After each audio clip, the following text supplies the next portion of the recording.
నమస్తే, నేను మీ Ashok Kumar. Welcome to our channel. ఇక్కడ ఒక చిన్నపాటి విశ్లేషణ చేద్దాం. అదేంటంటే నారా లోకేష్ గారిని జగన్మోహన్ రెడ్డి గారు అండ్ హిస్ బ్యాచ్ గతంలో వాళ్ళు ప్రభుత్వంలో ఉన్నప్పుడు అనేక విమర్శలు, బాడీ షేవింగ్ చేయడాలు, నారా లోకేష్ని అదేదో పప్పు గిప్పు అండాలు రకరకాలుగా చెప్పి కేజీఎఫ్ సినిమాలో ఆ డైలాగ్ అన్నట్టు ఇనుముని నిప్పులో పెట్టి సమ్మిటి తీసుకొని కొట్టి కొట్టి కొట్టి కత్తించేశారు.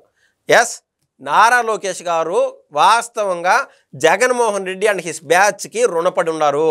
ఎందుకంటే ఆయన ఈరోజు కత్తిలాగా తయారైపోయినాడు. కాబట్టి ఇప్పుడు ఆయన ఏదైతే తీసుకున్నాడో దాని వడ్డీతో సహా ఇచ్చేద్దాము జగన్మోహన్ రెడ్డి గారికి అన్నట్టు ఫిక్స్ అయినట్టు మనకైతే అర్థమవుతుంది. ఎందుకంటే గతంలో జగన్మోహన్ రెడ్డి గారికి మెజారిటీ అనేది తగ్గించేశారు. గతంలో జరిగినటువంటి 2024 ఎలక్షన్లో మెజారిటీ తగ్గింది. అయినా జగన్మోహన్ రెడ్డి గారిలో మార్పు రాలా.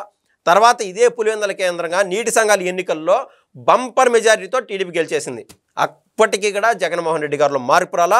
మొన్న జరిగినటువంటి జెడ్పీటీసీ స్థానానికి స్థానికంగా ఎవరైతే పులివెందుల ఇన్ఛార్జిగా ఉన్నారో బీటెక్ రవి గారు, ఆయన సతీమణి గెలిచారు.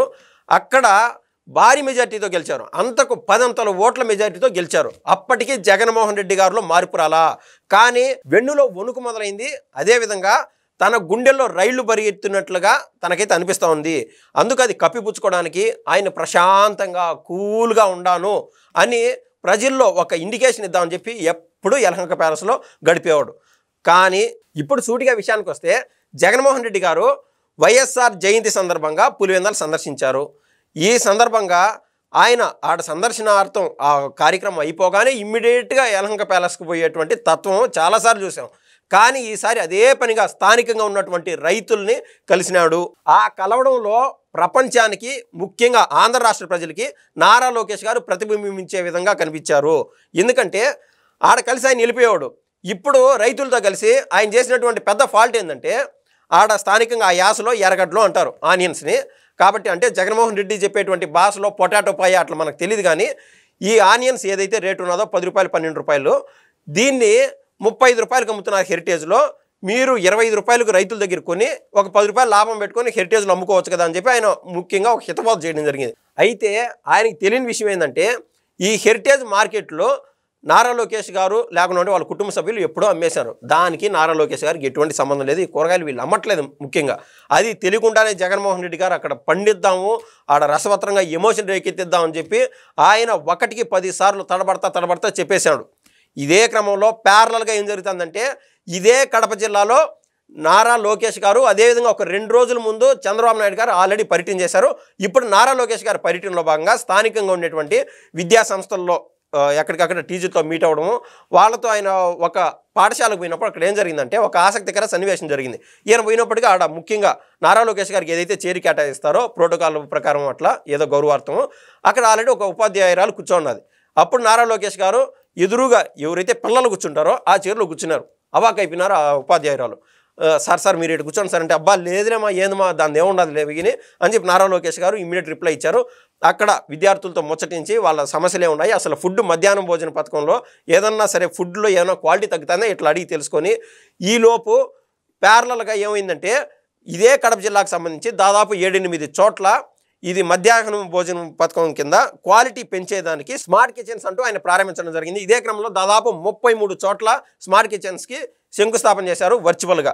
ఇప్పుడు ఉపాధ్యాయులు అప్పుడు నారా లోకేష్ గారు మీట్ అయినారు కాబట్టి ఆడ ఉపాధ్యాయులు ఏమవుతుందంటే రాష్ట్ర వ్యాప్తంగా ఉండేటువంటి ఉపాధ్యాయుల గ్రూపులో ఒక వార్త హల్చల్ అవుతుంది. ఎందుకంటే గతంలో ఇదే విద్యాశాఖ మంత్రిగా ఉన్నటువంటి బొత్స సత్యనారాయణ గారు ఈ టీచర్ని నిలబెట్టి కాలు మీద కాలేసుకొని మాట్లాడి, ఎందుకు వాళ్ళ టయానికి జీతాలు అందడం లేదు సార్, 5వ తారీఖు అయింది, 10వ తారీఖు అయింది, 15వ తారీఖు అయింది, జీతాలు అందలేదని చెప్పి వాళ్ళ బాధలు చెప్పుకుంటూ ఉంటే కాలు మీద కాలేసుకొని మరి మాట్లాడినటువంటి తత్వం అప్పటికి ఇప్పటికి ఎంత తేడా ఉండదురా స్వామి అని చెప్పి వాళ్ళు అంటూ అనుకున్నారు. ఈ సందర్భంగా స్థానిక నాయకులు నారా లోకేష్ గారికి ఒక విన్నపం పెట్టుకున్నారు. ఆ విన్నపం ఏంటంటే, సార్ మీరంతా రాష్ట్ర వ్యాప్తంగా ఏదో రెడ్ బుక్ అమలు చేస్తున్నారని చెప్పి అందరూ అంటున్నారు, కానీ కడప జిల్లాలో అమలే చేయట్లేదు సార్, దాని విషయం ఎట్టా మేము గత 5 ఏళ్లలో అనేక బాధలు పడినాము. అంతెందుకు మా స్థానిక వాసైనటువంటి నందం సుబ్బయ్య గారిని కూడా ఇష్టానుసారం గొడ్డలు తీసుకొని నరికి చంపేశారు.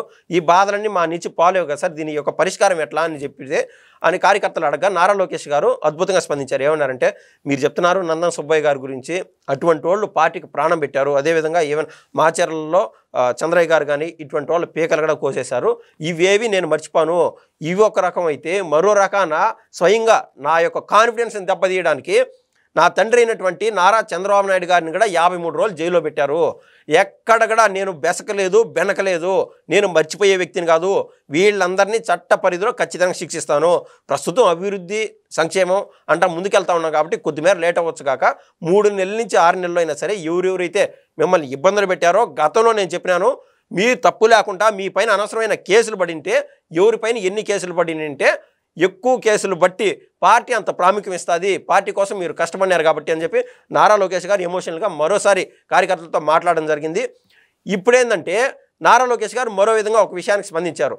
జగన్మోహన్ రెడ్డి గారు ఎప్పుడు లేని విధంగా ఈ యొక్క పులివెందులలో పర్యటన చేస్తున్నారు కదా, దానికోసము ఆయన ఏం చేశాడంటే జగన్మోహన్ రెడ్డి గారిని కలవడానికి ఒక్కొక్క పాస్కి 5,000 రూపాయలు ఖర్చు పెట్టి ఆయన కలసాలంట. దాని గురించి నారా లోకేష్ గారు ట్విట్టర్లో స్పందిస్తూ, నీ పాసు గల ఏంది స్వామి, ఇట్లాంటి తేడా నేను చూడలేదని చెప్పి ఆయన స్పందించినటువంటి తీరు అయితే అమోఘము. కానీ ఇప్పుడు నారా లోకేష్ గారు నేను చెప్పేది ఏంటంటే, పులివెందుల్లో జగన్మోహన్ రెడ్డి గారు ఈ నడవడికకి మొదలుపెట్టడానికి కారణమైంది, ఒక్కొక్క పాస్కి 5,000 పెట్టినప్పుడు 500 పాసులు కానీ లేకుంటే 1000 పాసులు అనుకుందాము, 1000 పాసులకి దాదాపు 50 లక్షలు డబ్బు చేకూరుతుంది. రేపో మాపో మీరు అంటున్నారు కదా స్థానికంగా ఎన్నికలు వస్తున్నాయి, నెక్స్ట్ 8 నెలల్లో మరో ఎన్నిక ఉంది పులివెందుల కేంద్రంగా, లేకుంటే రానున్న 1.5 సంవత్సరం 2 ఏళ్లలోపు స్థానిక సంస్థల ఎన్నికల్లో పులివెందుల కంచుకోట జగన్మోహన్ రెడ్డి గారి నుంచి పోకుండా ఉండడానికి ఆయన జగన్మోహన్ రెడ్డి గారు ఇంతకుముందు అన్నాడు, నా దగ్గర డబ్బు అంతంత మాత్రమే, ఆర్థికంగా చాలా చితికిపోయినానని చెప్పి. సో ఆ డబ్బును కూడబెట్టుకునేదానికి కావచ్చు, లేకుండా అంటే మరో మార్గం ఏంటంటే పులివెందుల్లో ఆయన ఫ్రీ ఫ్లోగా ప్రతి ఇంటికి కానీ ప్రతి చోట ఆయన ట్రావెల్ చేయడానికి అనేక చోట్ల కాంట్రాక్టర్లు ఎవరైతే ఉన్నారో జగన్మోహన్ రెడ్డి గారి నుంచి చేత్కారానికి ఎదురయ్యారు. వాళ్ళు డబ్బులేమో ఖర్చు పెట్టినారు, జగన్మోహన్ రెడ్డి గారేమో 1000 కోట్లు దండుకునే క్రమంలో ఉన్నాడు. వీళ్ళకి ఏ 50 లక్షలు ఏ 30 లక్షలు పెట్టి కాంట్రాక్టులు చేసుకున్న వాళ్ళకి, లేకుంటే 1.5 కోటి 2 కోట్లు పెట్టి ఏదైనా కాంట్రాక్టులు చేసిన వాళ్ళకి ఒక్కరికి కూడా బిల్లు రాలే ఈ రోజుకి. కాబట్టి ఆ డబ్బుని సమకూర్చుకొని ఈ కాంట్రాక్టర్లకి ఇచ్చేద్దాము అని చెప్పి ఆయన టికెట్లు మొదలు పెట్టడం జరిగింది. కనీసం అది మరీ ఎంత విడ్డూరం అంటే, ఏ తిరుమలలో కూడా కనీసం 300 రూపాయలు 500 రూపాయలు ఉంటుంది టికెట్. జగన్మోహన్ రెడ్డిని కలసాలంటే 5,000 రూపాయలు టికెట్ పెట్టినారంటే ఇదే దరిద్రానికి తొలిమెట్టు. ఆయన ఓడిపోవడానికి మరింత అధపాతాలను తొక్కుపడడానికి తొలిమెట్టుగా నేనైతే అభివర్ణిస్తాను. దీనివల్ల కార్యకర్తల్లో కూడా నిర్వేదము, ఇంత దరిద్రమైన వ్యక్తిగా మనం సీఎం కోసం ఆయన సీఎం అవుతాడని చెప్పి మనం ఓట్లు వేసిందని చెప్పి ప్రజలందరూ అందుకుంటా ఉన్నారు అని చెప్పి నేనైతే ఖచ్చితంగా భావిస్తున్నాను. దీనిపైన మీ అభిప్రాయాన్ని కామెంట్ రూపంలో తెలియజేయండి. ధన్యవాదాలు.